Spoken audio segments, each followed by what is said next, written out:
Welcome to the Twomey Stock Market Report. Today is Tuesday, August 2nd, 2022, right after the market close. And I'm James Twomey. So we've got a couple of things starting to develop. We did highlight this the end of last week and also over the weekend on the quarterback report. And we're starting to see some of it develop. So let's just do a real quick update tonight. And we're going to have to wait and see how this develops the next couple of days. So basically, today's news flash, again, this is very reactionary news flash type items that will affect things maybe short term or it could be long term. This one, however, remember we said about recession update, we had confirmed we've got 2 quarters of negative GDP, indicates a recession has been underway. So certainly in a recession. Bonds inverted a couple of times. Another sign technically that says we're in a recession. So what was on the horizon? Well, the only thing that's really propping up this major recessionary impact is that employment rate remains high. And that's been the rhetoric. The rhetoric is, hey, are we really in a recession when everybody's working and can afford all these high prices?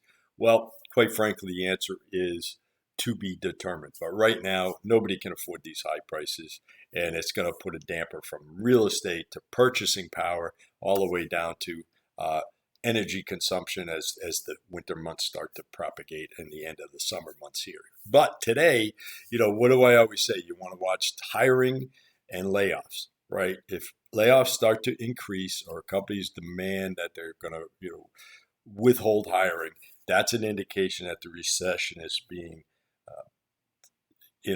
gaining footholds and may accelerate the impact and then affect the market.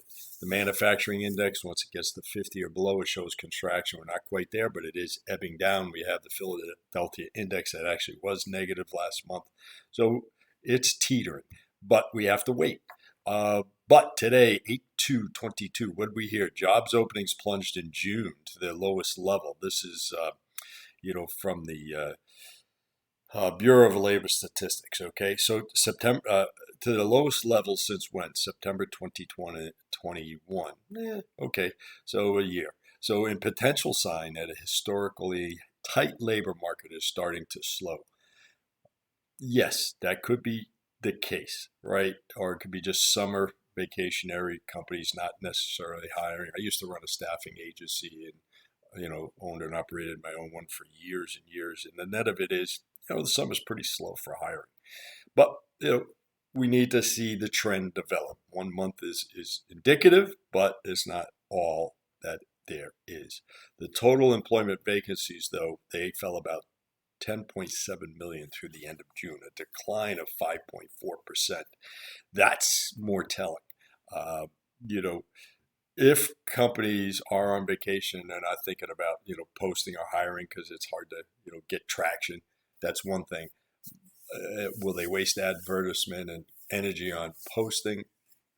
I'm not really sure, but the net of it is if there is less openings, companies are pulling in their horns. They're not going to hire as much. That's going to impact the employment figure. If they start laying off, it's going to exacerbate it. So we are on the precipice here of, as we've been saying, we are in a recession. How deep and how bad it's going to be. We're getting closer to that second shoe to drop. So markets were looking for openings of 11.14 million. Hiring slowed during the month, dropping 2%. Indicative of where the market's going. And we talked about energy reserves. Europe's in struggle. How that's going to affect energy supplies and cost and Russia and the sanctions. Time to tell, but energy's firing up coal plants, trying to buy stuff from France because Germany is from France because they have nuclear power. I mean, we've talked about it. We got the buy signal back on the 19th and the 20th confirmed on all the indices. But I mentioned Sunday in our quarterback report that yes, it is definitely hitting an inflection point. So we need to take a look at that, and that's what we're going to do. So sell buy alert. We are long via the Schwab indices, the large caps, SCHX, SCHB is the broad marker SP, XLK, and which is not a Schwab, but that's the high tech, and then SCA is the Russell 2000 proxy. All right. We said that RSI is high. We want to take a look at that. TLT had confirmed buy signals, but the first stop was hit today. I said you want to keep it up right around we had pretty good gains there. We had it hit the first stop, which we were using the 9 EMA, and the 9 EMA is 117.52, and it closed at 117.5, and we had a low of 117.29. So we got the first third kicked off, and that's interesting because it was some, a decent up and down day as far as breadth, and we're going to have to see how this develops out. We also got it on our corporate bond, our first stop as well. So, we're protecting profits. It may run off again, but it certainly hit below the 9 EMA in our first 1/3 to a half, depending on how aggressive you are in your stops, depending when you got in. And, we did say we were hitting reflection point. This one, the corporate bonds, had a 67 RSI alert, right? And now we are at, what is our RSA today? 55. So it is abating. What was TLT?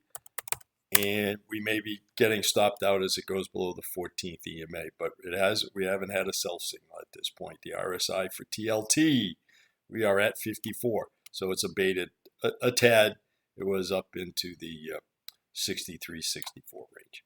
So let's see where this goes. We need to tell. Also, I believe we got hit on the SCHR, a shorter term, shorter SCHR. That's our Schwab interim treasuries around 10 years. The same deal there. That actually took a deeper dive into the 14, and we may get the next third stopped out tomorrow. There's no sense, we did have the buy signal back here. We did get in there sometime after early July. So, we want to maintain our profits. These are slow movers. I think this is just some backfill. Also, but it's indicative of what we had saw. If the Fed is going to raise yields, why is bond yields coming down? I mean, it just doesn't make sense, right? It means, and everybody's today I was listening to a lot of shows, they're all saying the same thing.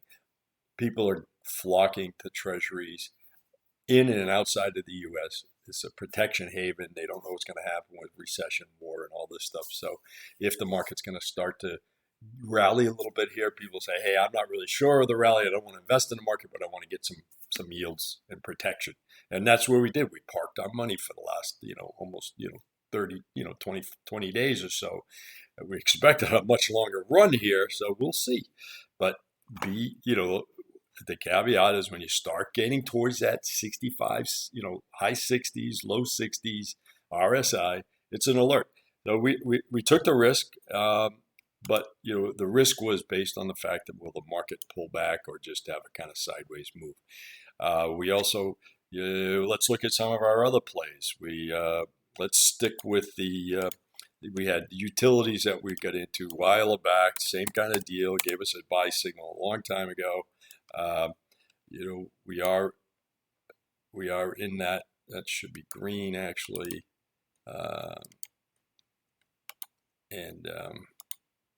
With that said, we are in, and it had a nice run up, right? And it's well above the 50, well above the 200. We got a little bit of shakedown today, but we got quite a bit of gap between the 9 and that. This is a good example. Is if you've been in here and you got in around, let's see, I have averaged in at 69.56. Your first third, you don't need to go to the 9 because you closed up here at 70, almost 74, 73.8. So, you can afford to take a big profit. So put your third at the one. You take the low of the most recent bar high, and then you go 1 or 2 at the bottom of the last 1 or 2, and these happen to line up appropriately. I would take the lower of the 2. That's my first third. I'm kind of asking to be stopped out. I'm protecting a major profit. The next third is right below the 9 EMA, and the next the 14. And we wait for an inflection point. Well, how can a third add up to a whole? A 4/3 add up to a whole. The first third we've pushed up. What I then do is take the remaining and break that into thirds. 1/3 at the right below the 9, 1/3 right below the 15, and 1/3 I wait for the inflection. So you see how that game works? Yeah, again, we're not parking money like the bond kind of thing. This is an active trading situation, and we're trying to gain dollars and traction. We can always get back in, even if it's a little bit higher. PAA is our utility play. I think that's dropped down a little bit on its dividend. What do we have for a dividend there? The dividend there was now PAA. Show me your work, James. And it's dropped down to 8, and it was up to about 9 or 10. ILF is still running at 11.4, so good dividend plays. But I like this one because see how sideways it is. I'm going to repeat myself. So chances are we can park some money and get near that 8 or 9%. We've had some pullback here. We've had 1, 2, 3, 4 highs. Usually after the fourth high, there's a potential pullback. We got a little bit of it did go down below the 9 EMA, but it closed above or right at it.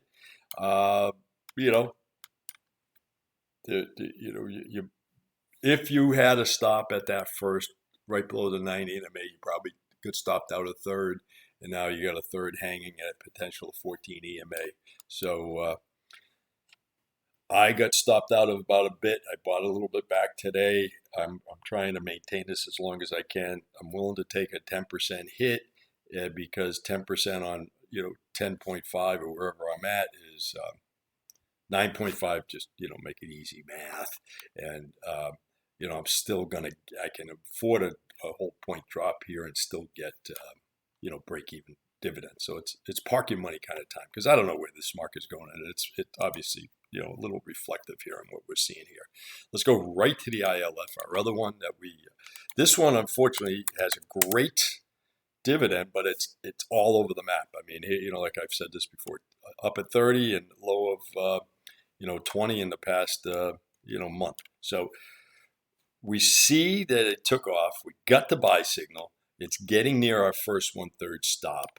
We're going to see. We're going, this can drop back down. If it does, we're going to have to get back in, I think. But this is that commodity play. I see these gaps here. What it did, it hit the 50. This is a great tutorial for all you new starters out there. Once I go to the web-based model, we'll have a whole tutorial on setting up your trading desk. I happen to use Schwab Street Smart Edge. It's a terrific tool for me, but there's plenty of others out there. So with that said, it hit the 50 EMA. Bang! What happened? Repelled. Now it's hitting the 9 EMA. Since the buy signal, it's repelled at the 9 EMA. We're hoping that's good. That's a hell of a technical and fundamental way to trade. We'll see if it repels off the 9. If it does, it's going to try to bump up against the 50. If it breaks through the 50, we've got this gap here. Not a lot of buyer-seller. Should race up there. Same here, same here. We have a chance to really get up to this 200. So we're watching it, and it's a good dividend play. Let's see. CPG, we got back in that. Gas and oil is kind of funny. Oil's been coming down. CPG is that pipeline Canada type commodity type for oil and gas in Canada. The other PAA was the top pipeline. And, it's, again, now it got above the 50. This is another great example. It's using the 50 and the 90 EMA as kind of a, bouncing rebound or resistance. So that's good. Let's see how it goes. We need to follow that as well. It's been moving up. It could be just a bounce from the lows because we are from the highs. It got up to 0.382, retreated, and now it's hovering at these other inflection points. If it breaks through those, it's probably come all the way back down to our buy signal. So we got to be careful on this one as well. Everything is cautionary tale, right? RSI is 56. Now it is down to 53, so it's abating quite a bit. Let's just go back. ILF, I wanted to see. We had a high inflection point there. Was for the RSI. It was 55, 59, and now it's down to 51. So, everything's coming off and it's giving us some relief, and we want relief. We don't want to be way up there. And when we go to our advanced decline, we'll show you what we're developing there. 60 was the high for the PAA recently, and now we're back down to 56. So it's abating. Do we have any other specialty? Oh, we had U.S. Steel. And U.S. Steel pulled back a little bit, but it's still well above our buy signal. Let's see. We got it, might be, this can move drastically when it wants to, up or down. So I'm looking, I did nibble a little bit at lows today. It really, it's, they've got to buy down, down in the low, in 22 and then 21. I don't know. This one's interesting. This, if this comes back, it's going to, and it breaks the 50 EMA, it's going to go all the way back down here, probably to the 0.76, it's going to go back to 18, 19 range. So I'm watching it closely, and we've had a nice run. I've got a third up here, and my stop right below this second low here, and then the next third, right below the 9 EMA, and then I'll wait on the rest. And I have no problem adding in and out on this one, but ours, it's going to bump. It almost got to the 200 and it repelled it. We've got a lot of buyers and sellers over here for, May 11th all the way over to June 8th. So it's got a lot of people. It's got these buyers and sellers. We've said this before. They didn't know, it had come down and people were kind of, maybe I should get back in. It's at a trough or whatever, right? It hit this trough here, lined up. So it was a lot of indecision. Market kind of went sideways, and then whoosh, we got the big drop, and almost a 1-to-1 from high to here and here, almost a 1-to-1. So what is that telling me? We hit the bottom. It's coming up. Is this just and now we're back at trying to form a cup here. It may go sideways for a while, and if it does, and the market abates, it's going to drop. So we have to be careful on this one as well. So there's a lot of caveats. We just have to be careful when we're going high at these points. There's relative strength in it of 64. It had been as high as 71. So we know there's some pressure for that to be pulled back. Dividend. Verizon's kind of going sideways. We're holding on to that, even though we're well outside our bounds of our 5.5% dividend play. Blink. Still haven't got into TAN, which is the solar ETF, but Blink, the charging station one, it seems to be holding. It's kind of popping up every day. It's up against the 200. We had the buy signal way back here, but I just got in, recently at 19.8. So I'm riding a little bit of a profit. I've got to stop here at 20.7 or 8, and the rest down at my 9 EMA and 15. I'm not going to fool around with this because this stock kind of moves up and down based on the whims. But again, resistance 200. We're seeing a lot of that resistance going in the other 200 EMA. If stocks can break that on any type of level, any type of sector, and go up, we may have a nice rally for the end of August. So that's why we went in late. It's a little risky. We're willing to take a small risk here. We've got some profits in some of ours. GDX is on watch. Gold is really taking a nice run. The miners, which proxy, I prefer to use this versus gold, but maybe go into GLD as a gold proxy. Matter of fact, let's take a look at GLD. That has a nice little run here. It's bumping up against the 50 and getting some resistance. Stochastics turned down. MACD is still up, but it hasn't gone to zero. And we just got the buy side on gold, right? So we got in a little bit early, but in all intents and purposes, it's a buy signal and a stop below our 14, 15, 9 or 14 EMA. So GDX is the miners versus the actual bar gold, and the miners, tend to move usually a little bit earlier and come down a little bit earlier. But in this case, they're struggling and they're going sideways. So they're not seeing a lot of huge demand or production or shipments. I'm not quite sure on that. I've got to take some deeper dive. It has had a, that's bottom to low. We've got a small, index. If I, under Fibonacci, if I come to the last, major move here, because this is almost 1-to-1, um, we're at the 0.236 and it's starting to run into trouble. We're just getting the, hint of a buy signal. We haven't got it. This was a little bit of our mouse hunt. We said, well, the 120, and we'll do a segment on that.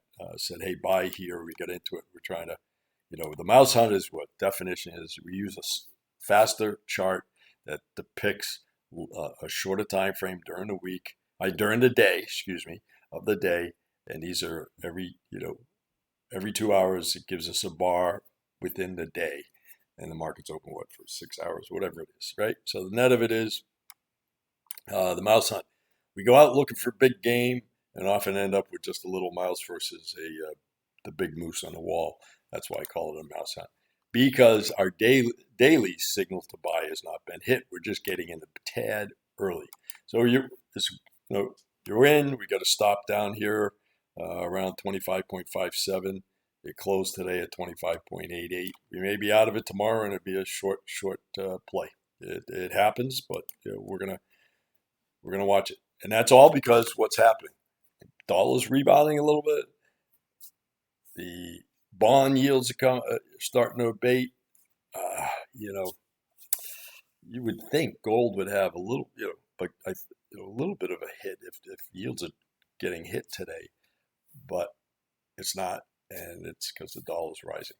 A lot of all this today is not only is that news about our hiring or lack of hiring, but also Pelosi landed in Taiwan.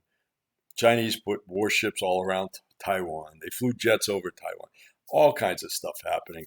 A lot of theater, a lot of drama. Nothing's got, well, I shouldn't say nothing. I assume nothing's going to happen. It's all going to be saber rattling. It's all rhetoric. But, the tensions worldwide, the fact that we started throwing money at Europe for NATO, that we're, U.S. is back on the world stage. It's all backfired. And Russia, China, India, Pakistan, they're all saying, Iran, they're all saying, you know what, we're going to crush you in the oil and natural gas. Go fend for yourself. Go make your batteries. And by the way, China's going, hey, I may not be able to get you supplies because we're always shut down for COVID, so you can't build your batteries. So it's a economic warfare, much different than bombs and bullets, but it's pretty interesting to watch, So with that said, we went over blank tan. I haven't been able, for the as we talk about the greenies, tan. I haven't been able to get in. I'm going to wait for a pullback there. That's the solar panel kind of. What do you call that? ETF. Let's see if I have that up here. Research. Let's see. Portfolio. So what's in there? Emphasis, Solar Edge, First Solar, Industrial Sunrun, Utilities, Atlantica. A lot of these names. First Solar, we know that's about the only one. The rest it is what it is. But hopefully, if we continue this path, we'll get in there on a pullback. I would say you probably want to get in a pullback, down here at this gap, 77.75. If we don't get it, so be it. Let's look at our indices, more important because we went long and now we're probably a little underwater or break even on that. Diamonds. It's coming back. It's nearing our 9 EMA. We had the buy signal way back here. We waited. We told us, we decided to get in last Thursday and Friday. It's kind of coming back to where we got in. Relative strength index, we cautioned Sunday night at the quarterback hour. Hey, relative strength index 66, almost 66. Now it's down to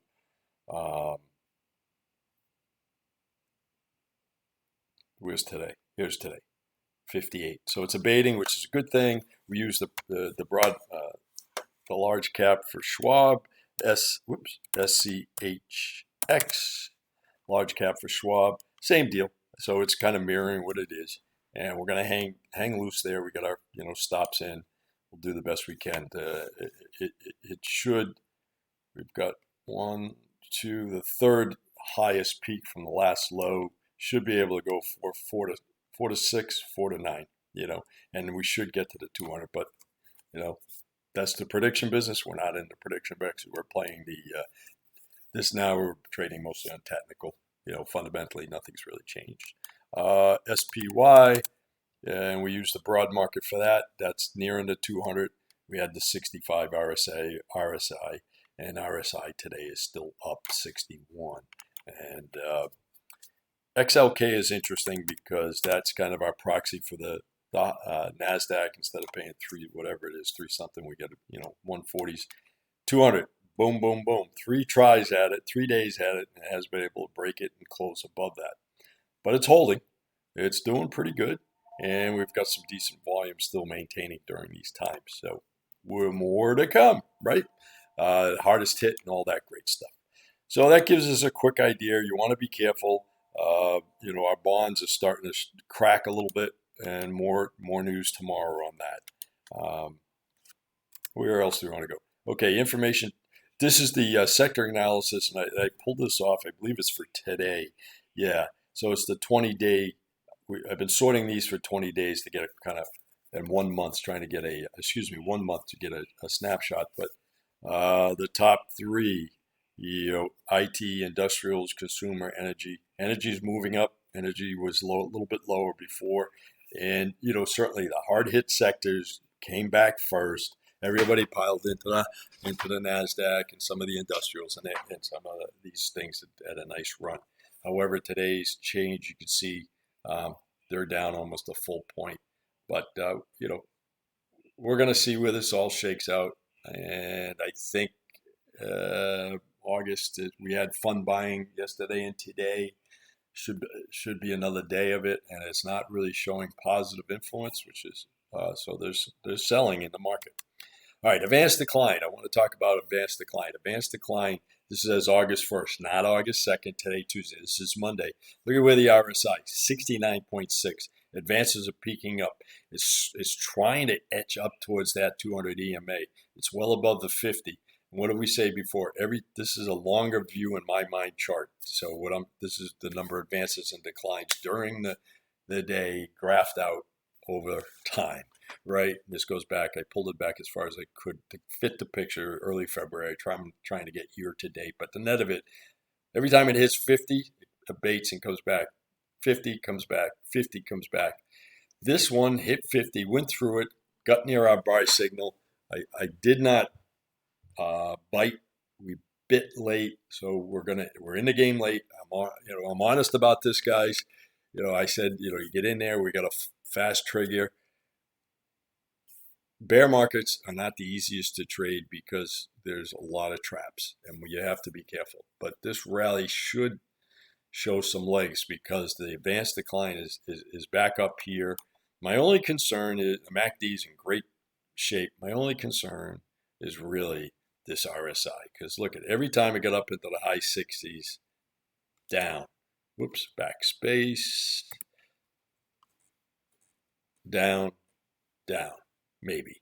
I don't know. But right now it's holding court. So let's see where this goes. Something to watch. I think I have do I have and that's August 1st, excuse me. That's August 1st. Yeah, same thing, 69. And the next one was 60. The last one before that was Thursday, 66. That's what I was trying to get see how we're getting higher on the RSI and relative strength index. Yeah, it's creeped up. The market's starting to crack a little bit. It's starting to flatten out.